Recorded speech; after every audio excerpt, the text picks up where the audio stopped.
Those are the tellin. They are very, very good clams, and it's very easy to find them. When I was a kid, I used to find them on the beach. They will make like a little bubble on the sand, and then with your big toe, you will extract them from the sand and then saute them with a bit of garlic and parsley and a bit of butter. It was delicious. Very, very nice.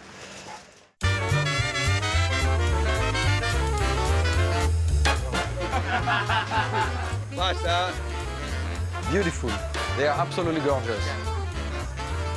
It's extremely exciting to be in New York City and to run the restaurant, but you still need to come out and be inspired by nature. We're gonna release the dogs? We saw the wild boar a couple of times passing by. I hope they're gonna get him. And of course, we're gonna cook him and eat him with a lot of wine. It's fantastic. The sauce has a nice color and a nice body. Of course, the most important is the flavor. I'm thankful to what life brings to me. It's always about enjoying, celebrating, respecting the world where we are today.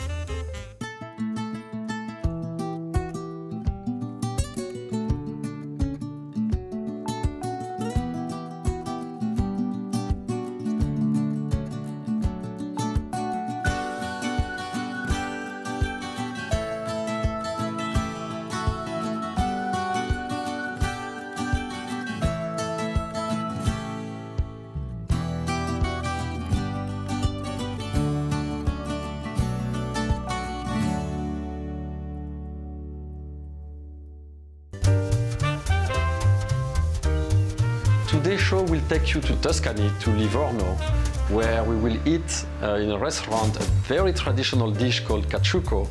And it's a stew made with red wine that is paired with fish. And then we will go to the kitchen of Le Bernardin, where we will, from traditional flavors, create a new dish using new techniques. That will be used as an inspiration for our cooking segment today in our kitchen. We will create a codfish Basquaise with a little twist using red wine in a recipe.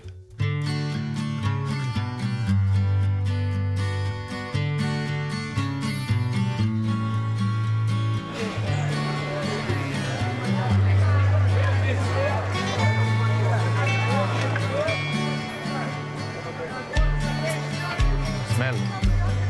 It really smells good.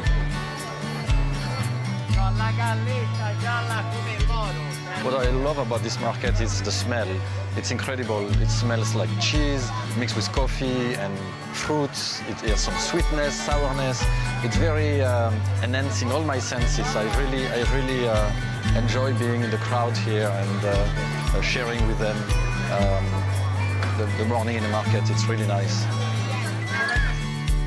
It's very authentic, which I like about it. And the energy of the town is very different than being in the mountains of Tuscany. Obviously, we are by the water. It's changed the dynamic.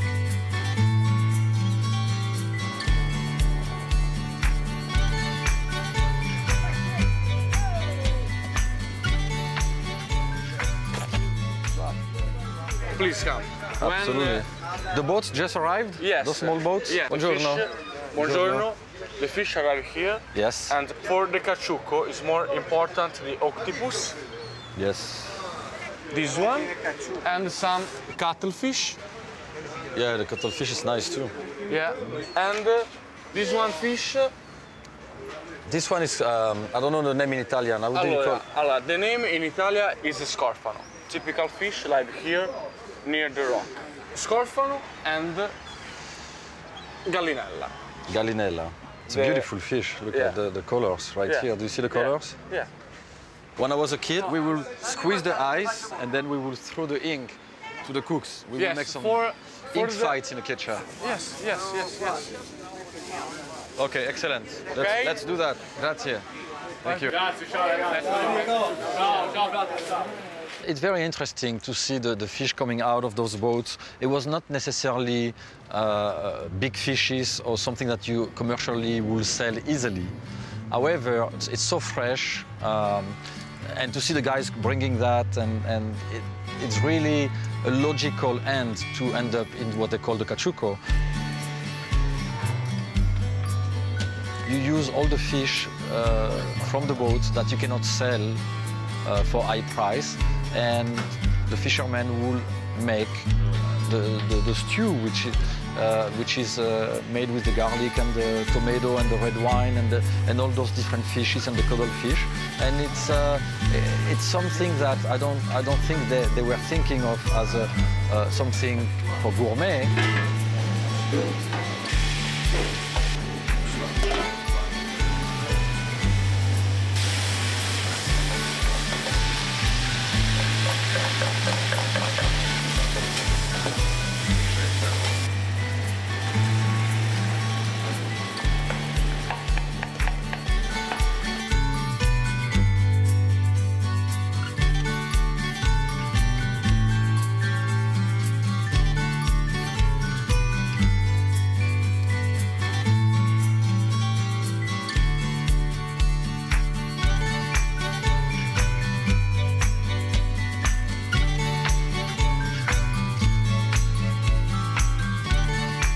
This is big, wow. It's beautiful. So I guess we have to... yes. To put the bib. It smells so good. It's really nice. I'm gonna have my bow tie. Very, very nice. Well, thank you so much for sharing the traditional cacciucco. Cheers. Santé. So that's the fish from the market, huh? Yes. From this morning? From this morning, yes. Is it a dish that the fishermen eat, or it's something that they will do for themselves when they come back at home? When they come back to the land? Yes. In the cacciucco, you always have cuttlefish, octopus, mussels, bread with garlic, yes, and concentrated tomato sauce. Yes, to give the body, to the richness to the sauce. Red wine and the fresh spy pepper.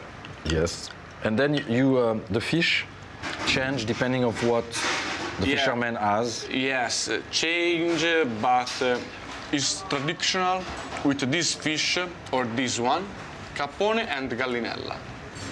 From the rocks outside, just like close to the harbor. Yes. Nobody will make cacciucco with white wine. It's only with red wine, all the time. Only red wine. Now this is a different fish. Which one was that? Did you know? Merluzzo. A merluzzo. A small merluzzo. Yes. This is basically the fish market in the plate. Sí. Yes. One ship is more famous for the octopus fishing. Oh, really? Yes. Any boat for the white fish, for a sea bream, for a sea bass. Oh, so they don't compete necessarily. No. They specialize in different... Yes, yes. You're lucky you have the market across the street. I mean, the boats really physically come... Si. When... like 25 yards from here. If you arrive the first... You get the best. Yeah. Oh. Well, this is a very special dish. I'm very happy that you share with me the specialty of the town, and I'm going to lick my plate, that's for sure. It's a pleasure for me, no problem. A pleasure for me. No, it's a pleasure for me.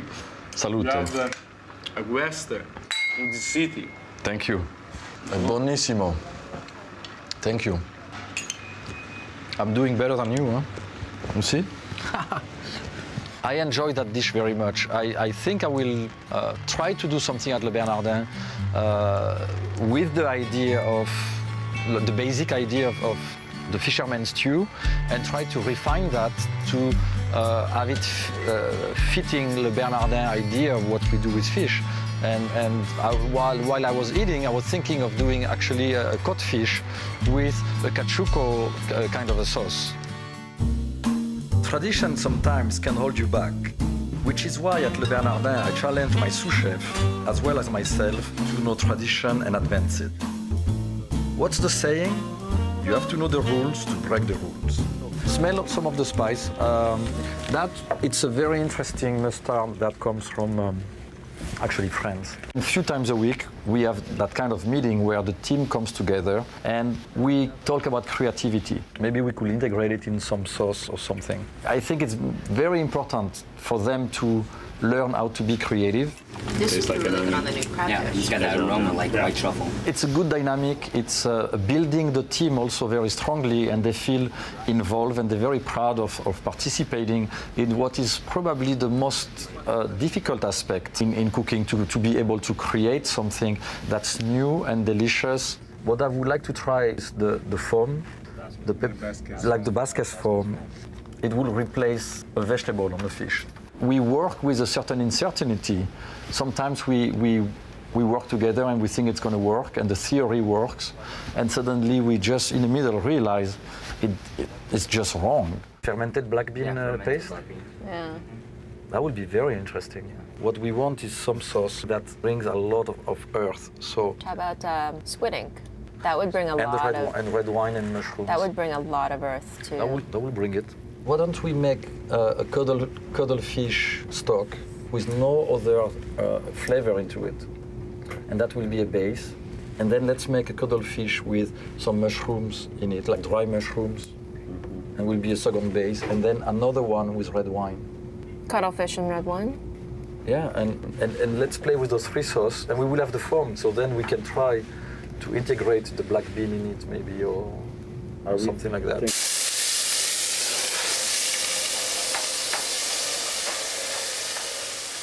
The richness is fine, except if you need to make a foam when it's going to emulsify. Okay, cool. So here I'm sautéing the octopus. I put some bay leaf, some garlic, dry porcini in it, and I'm trying to sear it and to have some caramelization in a pan.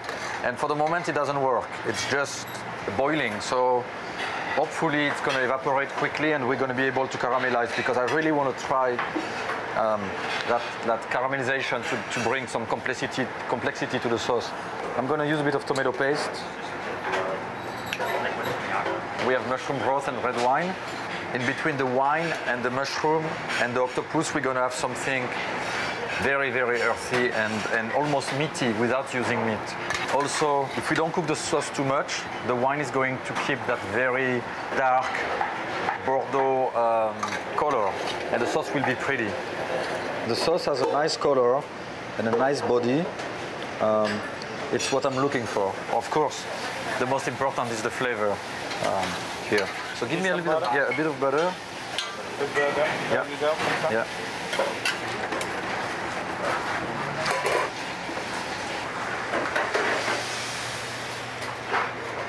So we got mushroom stock and tomato paste and octopus for our sauce, huh? And red wine. And red wine. And red wine. So it's a good sauce. We are in the final stage where we are going to cook the fish. We're going to make a very simple pepper salad. I'm going to mix the peppers with some olive oil and some salt. We have salt, a bit of pepper, black pepper, and some of the skin here. The pepper goes well with the skin of the kaffir lime. I don't know if it's going to go well with the sauce. I really like this salad. Nice. Well, let's add some vinegar on the side just in case. Okay. We're going to try without vinegar and one with the vinegar.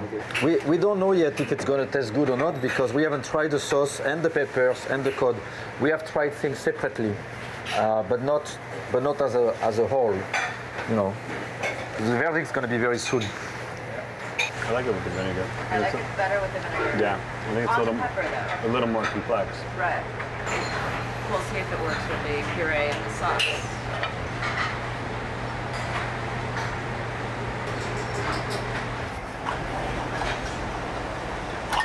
So that's the mousse you just made? Yeah. Okay, let's see how it goes in. It looks cleaner with the oil, right? Much better. And we get the intensity too. Okay, so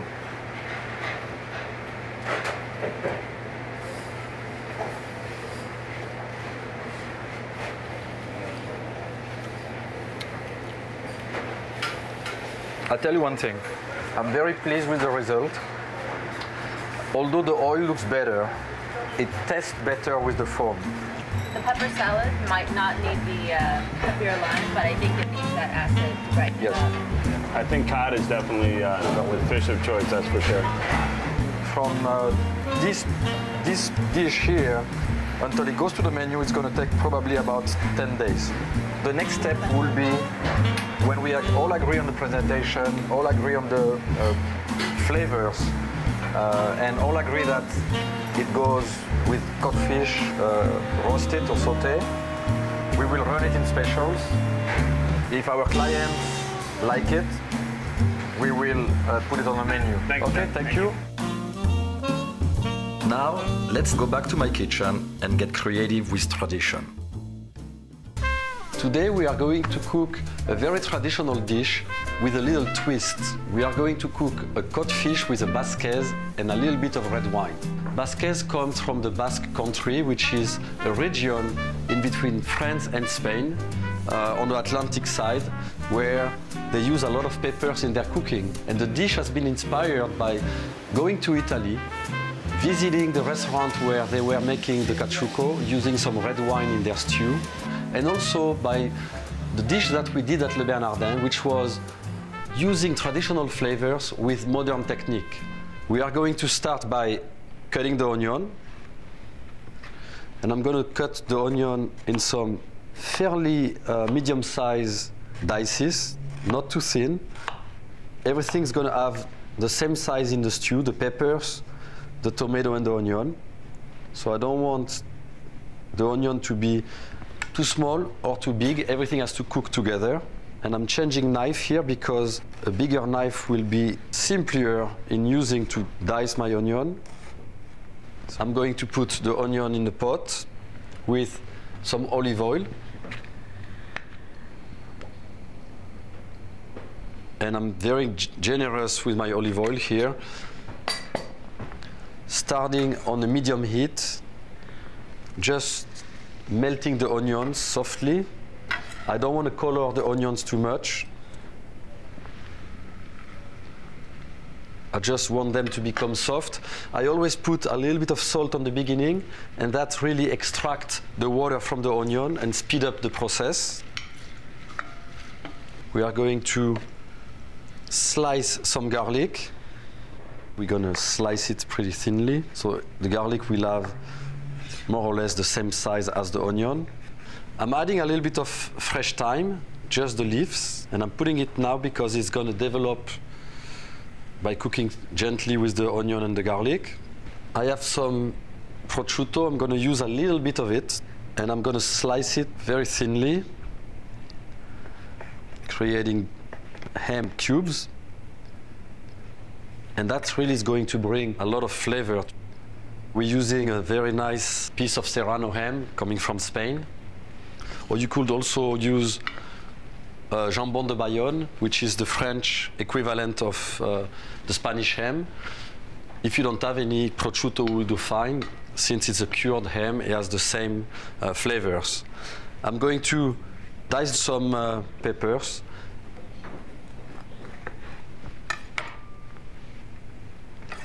So you always start with the onion and the garlic because you want to cook them a little bit more than your peppers and take this aggressive flavor that they may have when they're raw.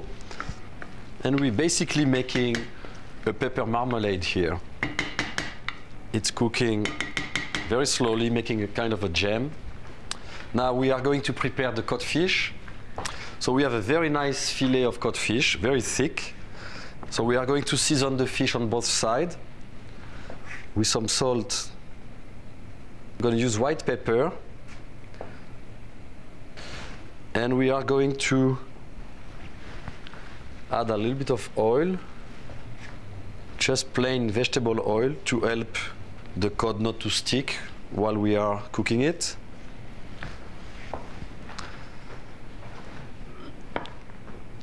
Sear the cod.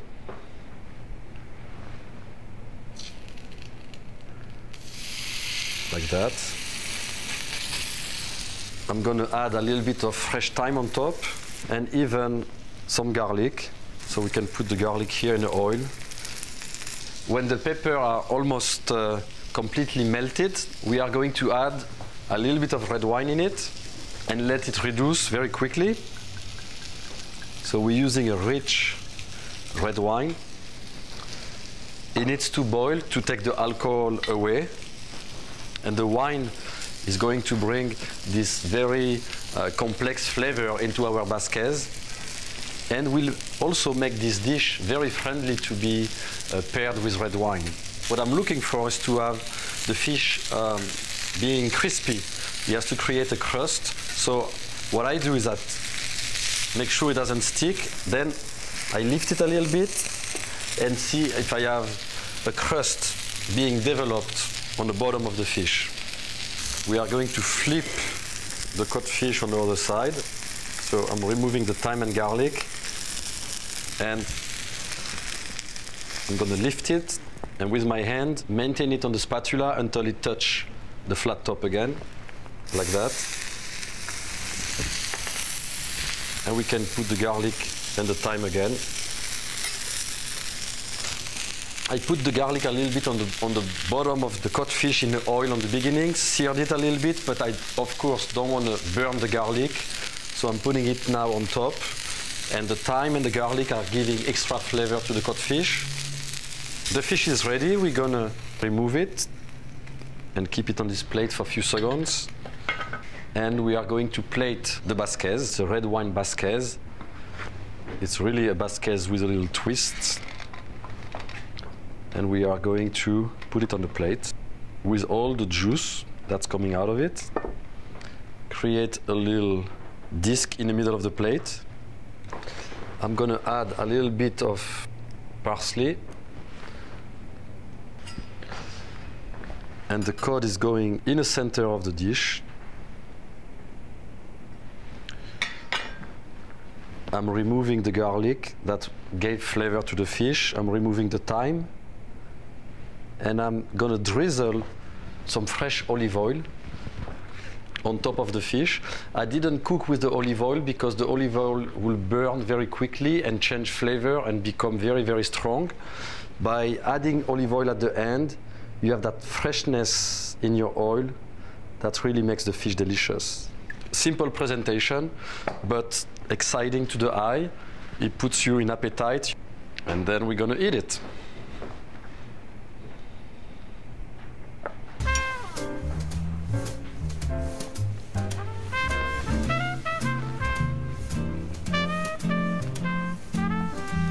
This is really a great dish.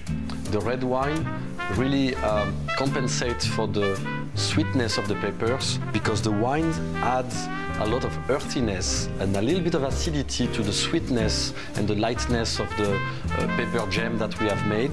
And the olive oil also brings, even if olive oil is very rich, brings some lightness into this dish. It gives you an illusion of eating something very light. Really delicious. Santé. Cook from life.